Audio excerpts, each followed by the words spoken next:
Hey guys, how's it going? How to fix slow rendering on Revid AI. To fix slow rendering in Revid AI, make sure that you optimize the source files. Make sure that you use optimized media or proxies for smoother processing.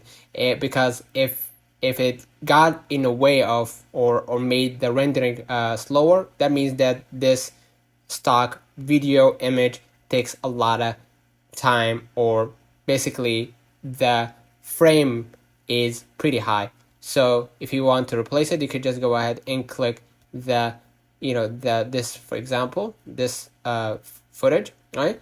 And then go to basically the overlays from here, and you'll be able to see stock videos or images, right? And you can add instead you can add this video, right? And you can add it as a part right here. You can delete this footage, for example. You can delete that one, right? And add the new media, right? And add the project that right here, okay? So it can be placed automatically. You can delete right here, delete the slides.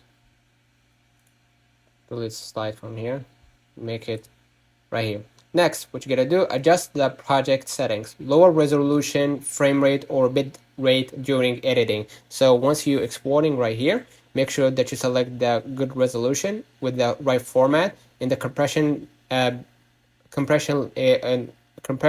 be low for premium content, cinematic, or presentations, high-end advertising or projects demanding the utmost visual clarity and quality. Make sure that you set the frame rate to be 30. Right? Close any background apps. Make sure that you free the system source by closing any unnecessary websites or apps. Okay, if you're using the phone, make sure that you close any other window, right?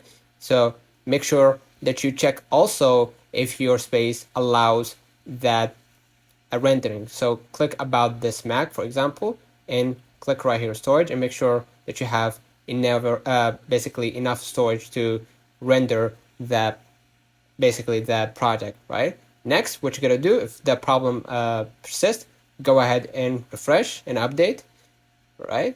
And if you're using phone, make sure that you go to your App Store, Google Play, in order to fix that problem and update the app to the latest version, so it can fix that minor issues. So let me know in the comments if this video helped you. Don't forget to like and subscribe. Thank you for watching.